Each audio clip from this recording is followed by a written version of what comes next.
Welcome back. బులెటిన్లో మరో breaking news చూస్తున్నాం. దువ్వాడ ఇంటి రచ్చ దాదాపు కొలిక్కి వచ్చినట్లే కనిపిస్తుంది. ఇప్పటి వరకు ఏ ఇంటి కోసమైతే నెలనాళ్ళు గొడవ జరిగిందో దాన్ని మాధురికి రాసిచ్చేశారు వైసీపీ నేత ఎమ్మెల్సీ దువ్వాడ శ్రీనివాస్. దీంతో అప్పటి వరకు దువ్వాడ ఇంటి ముందు టెంట్ వేసుకుని ఆందోళన చేసిన ఆయన భార్య వాణి, కుమార్తెలు అక్కడ నుంచి ఇంటికి వెళ్లిపోయారు. మళ్లీ ఇంతవరకు ఎలాంటి ఆందోళన చేయలేదు. సో పంచాయతీ తెగనట్లేనని అంతా భావిస్తున్నారు.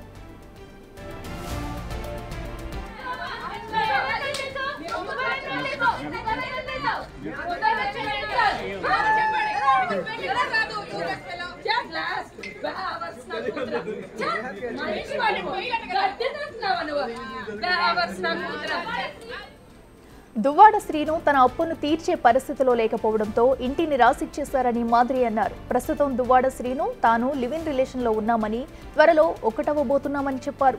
ఇప్పుడు తన ఇంటి పరిధిలోకి తన జోలికి కాని వస్తే ఊరుకునేది లేదని హెచ్చరించారు. అది ఇంటిని దువ్వాడకు రెంటుకిస్తానని మాధురి తేల్చి చెప్పారు. మరి ఇప్పుడు వాణి ఏం చేస్తారు? మాధురికి కౌంటర్ ఇస్తారా, లేక ఇల్లే రాసిచ్చినప్పుడు చేసిందేమీ లేదంటూ వెనక్కి తగ్గుతారా అన్నది చూడాలి. నా భర్తతో విడిపోవడానికి రీజన్ అంటే మాకు కొన్ని ప్రాబ్లమ్స్ ఉన్నాయి. మా ఇద్దరి మధ్యలో కొన్ని రీజన్స్, కొన్ని ప్రాబ్లమ్స్ ఉన్నాయి. ఉండడం వల్లే మేము కొద్ది రోజులుగా దూరంగా ఉండడం జరిగింది. ఆ ప్రాబ్లమ్స్ ఏవనేవి మా వైఫ్ అండ్ హస్బెండ్ అండర్స్టాండింగ్ మధ్యలో ఉంటుంది. మేము మ్యూచువల్ కన్సర్న్లో విడిపోతాము. విడిపోయి నేను శ్రీను గారు ప్రెసెంట్ లివింగ్ టుగెదర్లోనే ఉన్నాము, కలిసే ఉంటాము. ఇదే అంశానికి సంబంధించి మరింత సమాచారం మా ప్రతినిధి రాజు అందిస్తారు.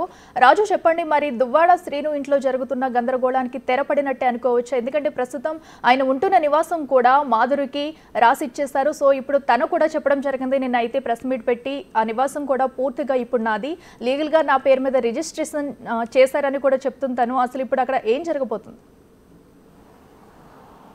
దువ్వాడ శ్రీను రాజకీయ జీవితంలో ఇప్పటి వరకు తన ఇంటికి సంబంధించి తను ఎక్కడున్నా కూడా అద్దింట్లో ఉన్నా, సొంత ఇంట్లో ఉన్నా, లేదా తెలిసిన వాళ్ళ ఇంట్లో ఉన్నా ఇప్పటి వరకు ఇంత నిశ్శబ్ద వాతావరణాన్ని రాజకీయ జీవితంలో ఎప్పుడు బహుశా చూస్తుండడో అదే కనిపిస్తుంది. కానీ ఇక్కడ ఇది దువ్వాడ శ్రీను ఇల్లా, మాధురి ఇల్లా, వాణి ఇల్లా అర్థం కానటువంటి పరిస్థితి మనం చూడొచ్చు. ఇది వైఎస్ఆర్ కాంగ్రెస్ పార్టీ కార్యాలయం, టెక్కల్ నియోజకవర్గం, Duvvada Srinivas MLC camp office అనే బోర్డు అయితే కనిపిస్తుంది. కానీ ఇక్కడ దీనికి సంబంధించి నిన్నటి వరకు అంటే 6వ తారీఖు వరకు ఇది దువ్వాడ శ్రీనుకి సంబంధించినటువంటి ప్రాపర్టీ, ఇవాళ దివ్యల మాధురికి చెందినటువంటి ప్రాపర్టీగా కనిపిస్తుంది. దివ్యల మాధురికి 1,38,00,000కి ఈ ప్రాపర్టీ మొత్తాన్ని కూడా దువ్వాడ శ్రీను అటు పలాస కాశీబుగ్గ రిజిస్టర్ కార్యాలయంలో రిజిస్టర్ చేసినటువంటి పరిస్థితి కనిపిస్తుంది. అయితే 5వ తారీఖున కోర్టు అటు దువ్వాడ వాణికి, ఆమె కూతురు నవీనకి ఇద్దరు కూడా ఇంటి లోపలికి వెళ్ళొచ్చు, తమ భర్తతోనూ తండ్రితోనూ కలిసి ఉండొచ్చు అని ఉత్తర్వులు ఇచ్చినటువంటి నేపథ్యంలో 6వ తేదీన వాళ్ళు ఇంటి లోపలికి వెళ్ళడానికి అయితే ప్రయత్నం చేశారు. ఈలోపే అంటే 6వ తేదీన అటు దివ్యల మాదిరి ఈ మొత్తం ప్రాపర్టీని తన పేరు మీద రిజిస్ట్రేషన్ చేసి ఇచ్చారు. సో ఎవరూ రావడానికి వీల్లేదని కాగితాలు బయటపెట్టినటువంటి నేపథ్యంలో పోలీసులు అటు దువ్వాడ వాణిని, ఆమె కుటుంబ సభ్యుల్ని నిలుపుదల చేసినటువంటి పరిస్థితి కనిపిస్తుంది. ఆ తర్వాత దాదాపు అర్ధరాత్రి 2:30 సమయంలో దువ్వాడ వాణి, ఆమె కుటుంబ సభ్యులైతే ఈ ఇంటి నుంచి బయటకైతే వెళ్ళిపోయారు. అప్పటి నుంచి నిన్న కానీ ఈ రోజు కానీ ఎవ్వరూ ఇటువైపు రాలేదు. దాదాపుగా 30 రోజుల పాటు ఇదే ఇంటి ముందు ఆందోళన చేస్తూ ఇంటి లోపల వీళ్ళందరూ కూడా నిత్యం హడావుడిగా కనిపించినటువంటి ఇంటి వాతావరణం ఇప్పుడైతే పూర్తిగా నిశ్శబ్దంగా మారిపోయింది. ఇంటి లోపల దువ్వాడ శ్రీను కూడా లేకుండా పోయినటువంటి పరిస్థితి ఉంది. దువ్వాడ శ్రీను ప్రస్తుతం అయితే తను వేరే చోట ఉన్నాడని తెలుస్తుంది. అదేవిధంగా దివ్యల మాదిరి మాత్రమే ప్రస్తుతం ఇంటిలో ఉన్నారు. దువ్వాడ శ్రీను, దివ్యల మాదిరికి సంబంధించినటువంటి కొంతమంది అనుచర వర్గం అయితే ఇంటి లోపల ఉన్నారు.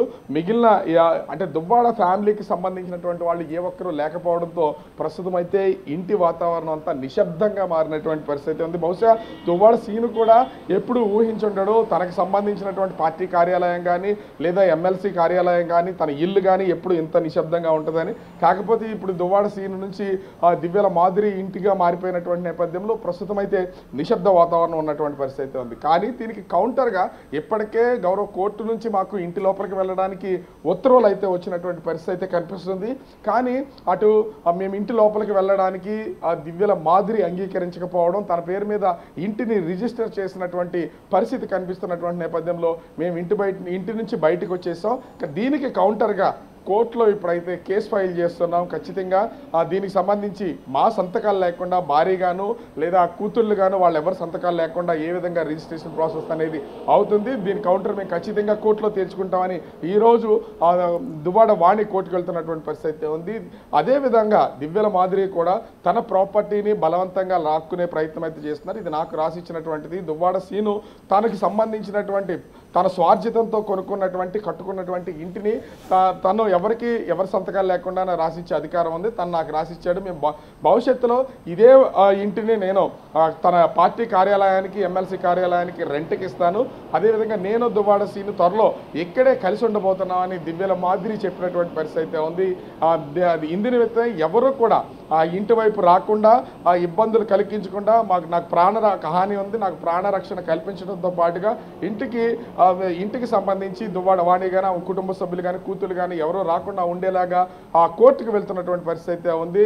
ఈరోజు సోంపేట కోర్టులో వీళ్ళు ఒక కేసు వేసి అక్కడ నుంచి ఆ కేసు శ్రీకాకుళానికి మారుస్తున్నటువంటి పరిస్థితి అయితే ఉంది. మొత్తం ఆపరేటింగ్ అంతా ప్రస్తుతం అయితే దువ్వాడ సీను ఇంటికి అంటే టెక్కల్లో లేకుండా ఇంటి బయట ఉండి ఈ మొత్తం అంతా కూడా నడిపిస్తున్నటువంటి పరిస్థితి కనిపిస్తుంది. ప్రస్తుతం దువ్వాడ సీను భువనేశ్వర్లో ఉండి అక్కడి నుంచి టోటల్గా ఆపరేట్ చేస్తున్నటువంటి పరిస్థితి ఉంది. మరి దువ్వాడ వాణి దీనికి సంబంధించి ఏ విధంగా వెళ్తుంది, మాధురి ఏ విధంగా దీన్ని కౌంటర్ చేస్తుంది అనేది మాత్రం వేచి చూడాల్సినటువంటి పరిస్థితి కనిపిస్తుంది. Akhila. Right Raju, thank you.